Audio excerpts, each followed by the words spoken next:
Caitlin Clark's arrival at the Indiana Fever has brought a transformative shift to the franchise's philosophy. With her star power, leadership, and game-changing talent, the team is embracing a new era focused on competitiveness, growth, and a winning mindset. From strategic adjustments to a renewed sense of confidence, Clark's impact is already reshaping the Fever's approach both on and off the court. When you're Caitlin Clark, you don't just play basketball, you play chess with the entire sports industry. You don't need any shady league to stay relevant, yet here we are with the world buzzing over one big question. Why did Clark choose not to join this league? Why turn down a contract that offered double what she makes in the WNBA? Was she being rude, or is there a deeper reason we don't know about? Either way, the rest of the story is confirmed, but all the details still to this day remain a mystery. Before I answer these questions, let me tell you, Caitlin Clark didn't just turn down the $1 million offer because she's lazy, unmotivated, or scared of a new challenge. No, she turned it down because she's above it. This isn't arrogance, it's self-awareness. Caitlin knows exactly what she brings to the table, and she's not about to settle for less than she deserves. The Unrivaled League may be groundbreaking for women's sports, but for someone like Caitlin, it's just another project that doesn't measure up to her standards.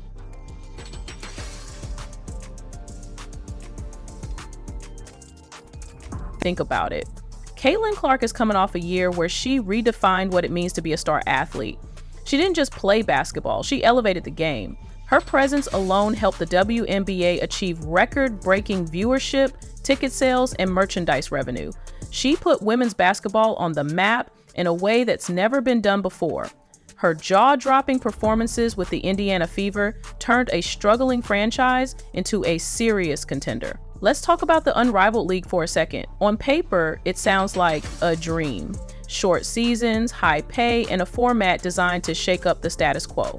But here's the catch. Caitlin Clark doesn't need to prove herself in a glorified exhibition league.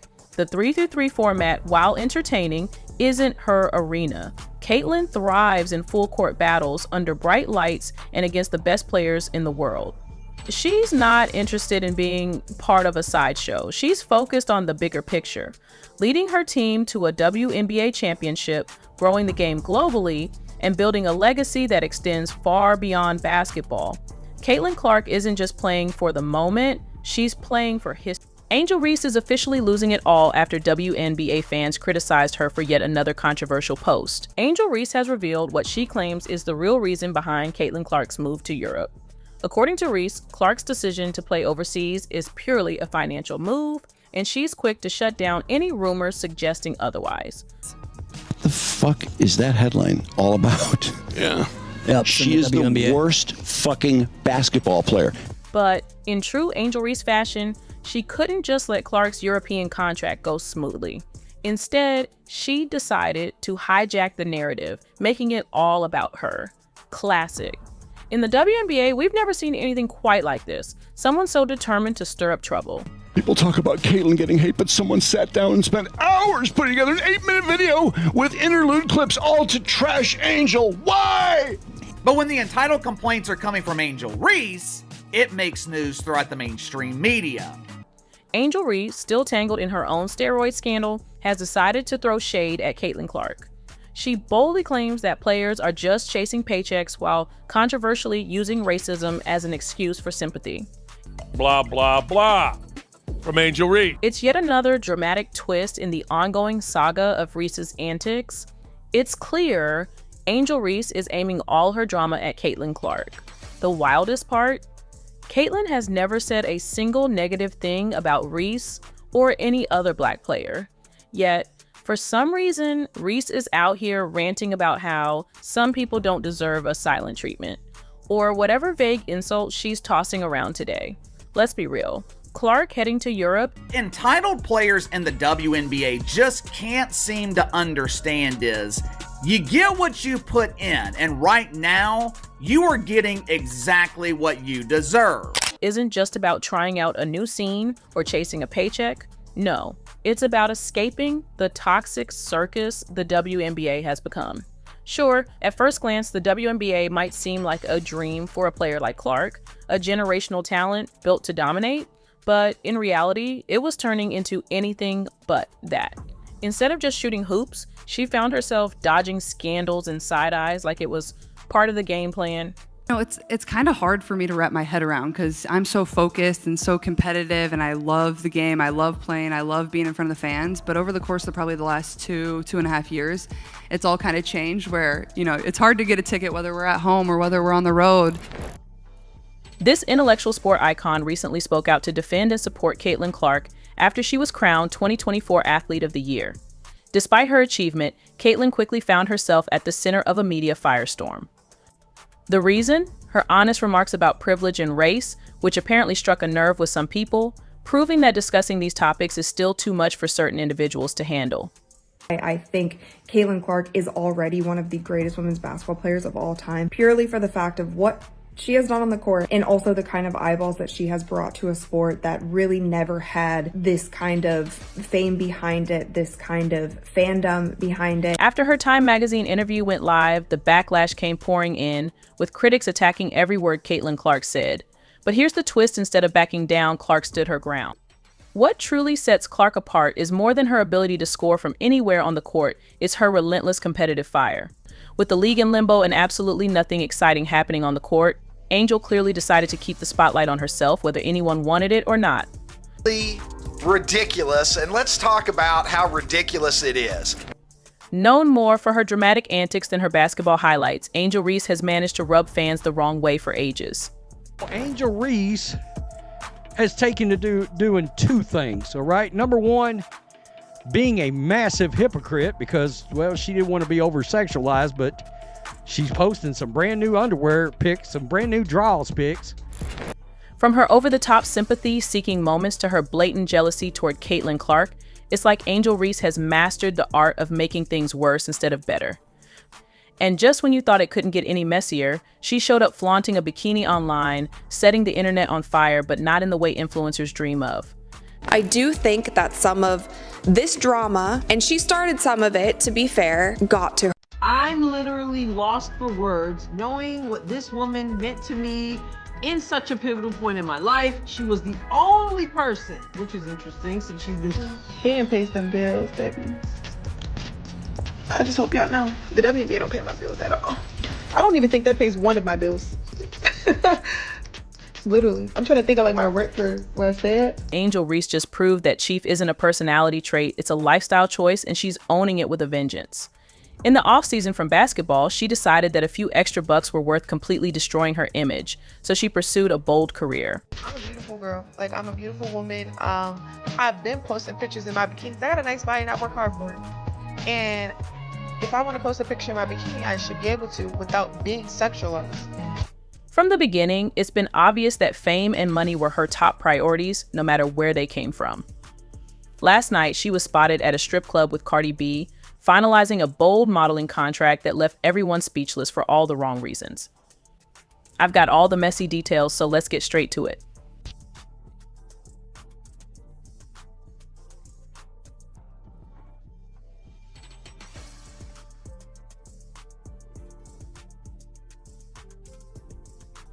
She's a court magician, pulling off jaw-dropping plays that make even her critics pause. Meanwhile, Angel has been working overtime both on and off the court, trying to outshine Caitlin, but it hasn't worked. Cooper Worth has published an article claiming that Caitlin Clark joins Jason Tatum and the Cavender twins on Forbes' 30 Under 30 list. Caitlin Clark is a phenom. She led the NCAA in scoring, set multiple records for three-pointers, and single-handedly carried Iowa to the finals. The fans love her, the media loves her, heck, even her rivals secretly respect her. And now, with her name cemented on Forbes' iconic list, it's clear Caitlin isn't just dominating basketball, she's dominating life. Caitlin Clark's rise to stardom is one of those stories that seem almost too good to be true. At just 22 years old, she's become the face of women's basketball, a record-breaking athlete, and now a Forbes 30 Under 30 honoree. But this isn't just about talent, it's about grit, determination, and an almost otherworldly ability to shine when it matters most. Caitlin didn't just play basketball, she transformed the way the game is seen. And yet, amidst all her success, one person has been quietly or not so quietly fuming Angel Reese. She wins the national title. First thing she does, she mocks Caitlin Clark. And then she doesn't even celebrate with her teammates. So she's made it personal with Caitlin Clark. Then she's played off of that. Even Caitlin Clark getting knocked down in that game on Saturday, who's standing up applauding but Angel Reese? So she's sort of embraced a Draymond Green role here. From the moment they first met on the court, the tension between Caitlin and Angel was undeniable. It wasn't just competition, it was personal. Caitlin, with her sharp shooting skills and uncanny ability to read the game, made every play look effortless. Fans adored her, not because of her background, but because of her brilliance. On the other hand, Angel was always the loud one, the defiant one, the player who brought drama both on and off the court. While Caitlin's game did the talking, Angel often resorted to theatrics. Let's be real, Caitlin's stats alone are enough to silence any critic. She led the NCAA in scoring, averaging an insane 27.8 points per game. That's not just good, it's historic. She became a three-point shooting machine, hitting shots from distances that made defenders look helpless. It wasn't uncommon to see her drain a shot from nearly half court, turn to the crowd, and flash that signature smirk. Fans loved it, opponents, not so much. Started from the national championship game, and I've been dealing with this for 2 years now. And understanding, negative things have probably been said about me, but honestly, I'll take that because look where women's basketball is. People are talking about women's basketball, but you never would think that we'd be talking about women's basketball. People are pulling up to games. We got celebrities coming to games, sold out arenas, just because of one single game. And just looking at that, I'll take that role. I'll take the bad guy role, and I'll continue to take that on and be that for my teammates. And if I want to be that, and I know I'll go down in history, I'll look back in 20 years and be like. And then there were her assists -100.6 per game. That's right, she wasn't just scoring, she was making everyone around her better. Meanwhile, Angel Reese watched from the sidelines as Caitlin's star continued to rise. Reese is talented, no question her defensive skills are solid, and she's had her moments of brilliance, but it's clear that Caitlin's success eats at her. Every time Caitlin received another accolade or broke another record, Angel seemed to find a way to make it about herself. From passive-aggressive tweets to thinly veiled comments in interviews, she's made no secret of her feelings. I'll take that because look where women's basketball is. People are talking about women's basketball, but you never would think that we'd be talking about women's basketball. People are pulling up to games. We got celebrities coming to games, sold out arenas, just because of one single game. And just looking at that, I'll take that role. I'll take the bad guy role, and I'll continue to take that. Take the Forbes announcement, for example. Caitlin's inclusion in the prestigious 30 under 30 list should have been a moment of celebration for women's basketball as a whole. Instead, it turned into another chapter in the Caitlin Angel saga. While Caitlin humbly thanked her supporters and acknowledged the impact of her coaches and teammates, Angel's reaction was different. She didn't directly address Caitlin's achievement, but her social media told the story. Cryptic posts about being underrated and overlooked sent fans into a frenzy. While the unrivaled league is patting itself on the back for offering the highest average salaries in women's sports, let's not kid ourselves. They weren't offering Caitlin that money out of generosity. They wanted her because she's a marketing gold mine. League president Alex Bazell practically admitted it when he called her an outlier who brings numbers. Translation, we need you to make this league relevant. Without her, the unrivaled league is just a shiny new experiment missing its brightest star. Caitlin's decision isn't just a personal choice. It's a statement. She's telling the world that she won't be reduced to a gimmick. The WNBA already underpays her with a 4-year, $338,500 contract. And let's be real, a glorified 3-3 league doesn't cut it. Caitlin Clark isn't interested in being part of a novelty act. She's here to dominate, inspire, and lead. Caitlin Clark snags another honor. She's made the Forbes 30 under 30 list. Clark, who is just 22 years old, is the only professional women's basketball player on this list. She would do all she could in order to keep the attention off of her, right? Oh, maybe not. Somewhere Shohei Ohtani has got some massive criticism from some fans. That's part of being a professional sports player. I don't care who you are. Angel Reese is officially losing it, all because WNBA fans dared to criticize her over, you guessed it, yet another controversial post. With the league in off-season limbo and absolutely nothing exciting happening on the court, Angel clearly decided to keep the spotlight on herself, whether anyone wanted it or not. But you're still posting all these three-quarter naked pictures out there and you're wanting to play the victim. It's a bad look. The other thing that Angel Reese has decided to do, and she did it the other day and I let it go. Yeah, I'm not letting it go today. Is now she has decided to attack fans. What followed was a wave of support from some of the most legendary figures in sports. LeBron, Serena, MJ, they all came out swinging to defend her. It was like the sports world's version of the Avengers assembling, and trust me, they were not here for the nonsense. And I feel like you have had to answer more questions than anybody about the intersectionality of race and gender and sexuality in sport.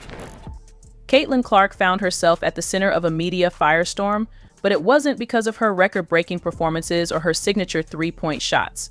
No, it was because she had the audacity to be competitive a crime, apparently, when you're a woman. The backlash was as swift as it was ridiculous, with critics scrambling to label her a villain simply for doing what athletes do best, competing with passion. I'm so focused and so competitive, and I love the game. I love playing. I love being in front of the fans. But over the course of probably the last two and a half years, it's all kind of changed where, it's hard to get a ticket whether we're at home or whether we're on the road. And just when the noise from her critics reached a fever pitch, Caitlin Clark did what she does best. She took control of the narrative.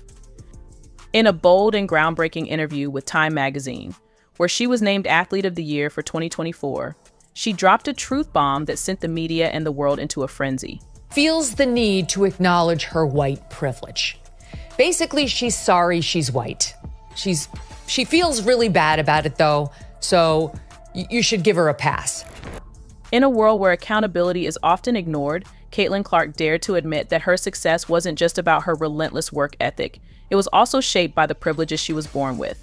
And if you think that was the end of it, buckle up, because Clark wasn't stopping there. Favorite player was Maya Moore. I know what this league was about.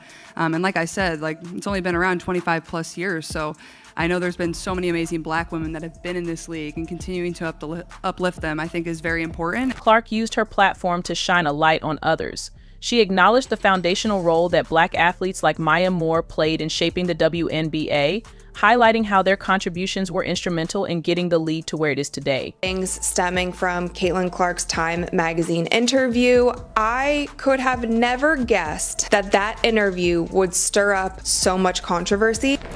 And the world, well, they didn't quite know what to do with her. Some saw her words as a breath of fresh air, an athlete who wasn't afraid to tackle the tough issues head on. Others, however, weren't ready for this conversation and lashed out. The players of the WNBA can't fucking stand her. Why? Because she's white. It's abject, absolute racism. Her unparalleled court vision and revolutionary passing ability elevated her game to a new level, making everyone around her better with every play. She transformed the Iowa Hawkeyes into must-watch television, captivating audiences and redefining what it means to dominate the court. Caitlin Clark's games weren't just selling out arenas, they were shattering viewing records. The 2024 NCAA Championship game drew an astounding 18.7 million viewers, surpassing the audience for many NBA and NFL games. She wasn't just a basketball player anymore, she had become a cultural phenomenon. Decision to make, right? Maybe in any other year, you give this to Simone Biles, because I think her comeback in the Olympics was amazing. I mean, people pretty much did the postscript on her career. And after what happened to her in Tokyo, it's incredible. However, I mean, we've never, ever seen somebody in this way capture an audience, capture a new audience, and be able to absolutely attribute